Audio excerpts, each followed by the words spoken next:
Hello, my name is Bob Eberling, and I am your host today on A Different Perspective. My guest on today's program is Allan Hardman.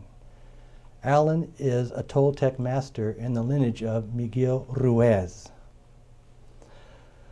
He is also the author of Everything Toltec Wisdom Book. Allan, it is a pleasure to have you here today. Thank you for being on A Different Perspective. Allan, I'm going to read to our television audience your different perspective. Okay.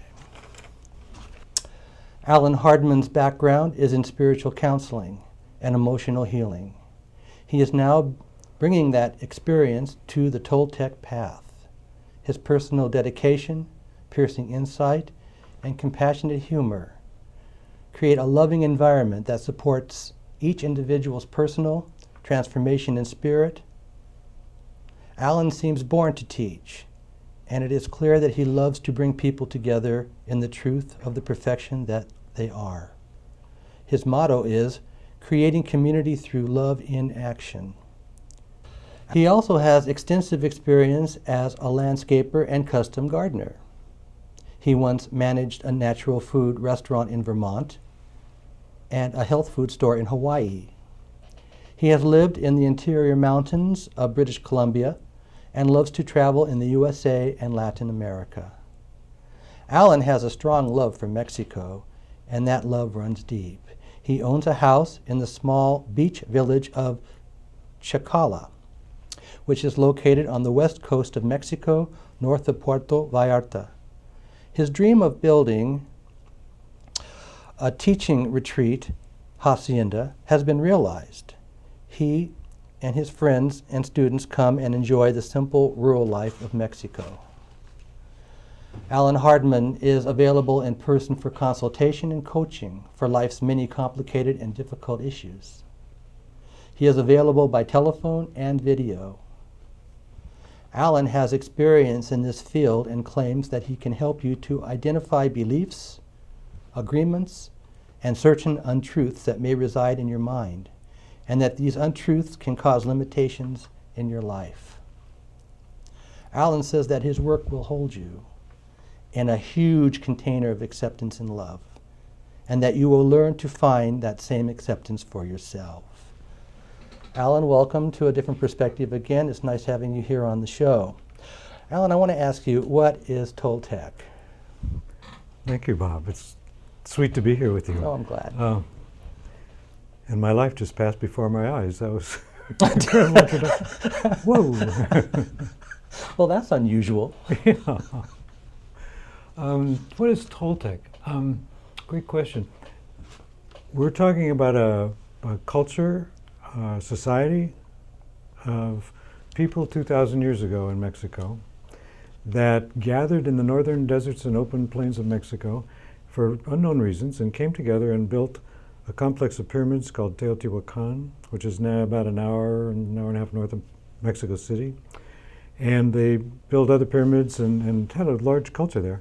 They say that at its height, Teotihuacn was a city of 200,000 people, which is a big city. At that time, it was probably the biggest city in the world. Now, is this part of the Mayans? No, totally different. It was pre-Mayan and pre-Aztec. By the time the Aztecs had kind of gathered and were wandering around looking for a prophecy to be fulfilled about where they were going to build, and they built in Mexico City, which is now Mexico City, they went out and found Teotihuacan in ruins already, with no clue about why it was there or who built it. And they actually named the people because they found beautiful inlaid masks and gorgeous things there, and even started taking on some of the mythologies that they sourced out from the pyramid complex itself. And in the Nahuatl language that they were speaking, Toltec meant artist. Both their artistry in stone, obsidian, and precious, semi-precious stone, and the artistry of this huge complex of pyramids and a mile-long Avenue of the Dead. And it's just an amazing, amazing place. What an interesting culture that must have been. Yeah. A mile-long Avenue of the Dead. What was the purpose of that, Allan? You know, it's hard to know really, because the Aztecs named it, because the Toltecs left behind virtually no there's no written language. They're finding little things they think might be writing, but nobody knows what it is. And there's murals and things, but they're kind of vague, and it's not like the Aztecs and the Mayans who carved stories into stone, and they know how to read those now. And Teotihuacn remains a mystery. But for 2,000 years, it's been used by spiritual people and spiritual seekers. And now, since Toltec meant artist, now we say that a Toltec is an artist of their life.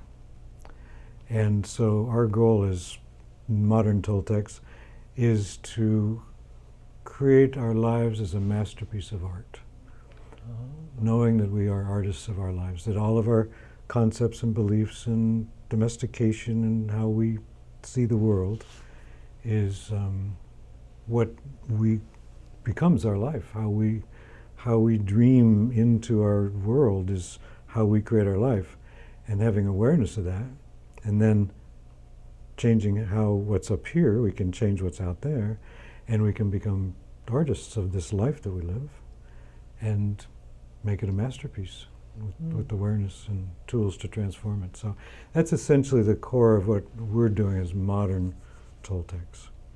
Now, is this a religious belief? Is there a religion involved in this? Or is this strictly just artists coming together? Or? Well, I would call it spiritual, very different than religion. Religion has a set of dogmas and rules, and you usually have to pay money, and religions are pretty confined to their belief system. Whereas what we do there, and I still go there. In fact, I just got back from Teotihuacn with a group of 17 people just last week. And we spent a week there doing spiritual work through the pyramids. An amazing, amazing time. Now, when you say spiritual work, what do you mean by that? Good question. I would define spiritual as the awakening to our connection outside of the human with something bigger here, the divine or divine presence, or some people call it God, but that's so contaminated in people's minds that I don't like to use the word, although it probably represents the same truth. But that power, that force that created this universe, created us here, animates us, digests our lunch, knows how to divide cells, manufacture new liver part. That life that is us knows how to do most of what we think we are. And to realize that life is the same life that's in all of creation. It's in every plant, every insect, every animal. Every one of those is differentiated into a manifestation that's unique and different, even you and I, very unique and different. But the life force that animates us, and the plant in the room here, that life force is exactly the same consciousness, the same divinity, the same awareness, the same life. And so when humans can kind of awaken from that dream of this is me and my problems and my money and all of the kind of ways that we identify who we are, and say, oh, but I'm also something much bigger than that, which is actually in me, animating me, and created me, and I didn't know how to do any of that really.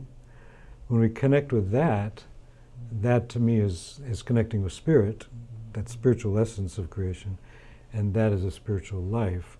So when I say we go to Teotihuacn, or anything I do, doing spiritual work, which I don't like to call it usually because, God, we have to work out, and we go to work, and we come home to our homework, and then we have to do spiritual work. But we spend the time there, and in everything I do with people and myself, creating a strong awareness of our connection with that other part of us that we often tend to forget about when we're rushing about and trying to take care of life in the human form. Quetzalcoatl is a name that comes to mind in the legend of Quetzalcoatl. Does that mean anything to you? Is Quetzalcoatl an important, what's the word I need on this? Is there relevancy with him in your Toltec ways? In the actual teaching, I don't use it. Some people do.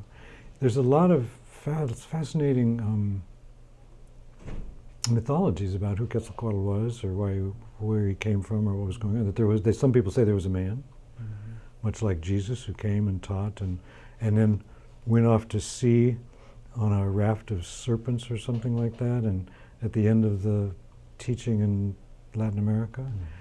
And that mythology, and he was going to come back. He said he was going to come back and have a second arrival. Oh. And that's what tricked the Aztecs, because when I think it was Cortez came and they saw ships and stuff, they said, oh, it's Quetzalcoatl coming back. And they, wow, spread the word, the second coming is here. My. And then they got wiped out because they weren't alert in time.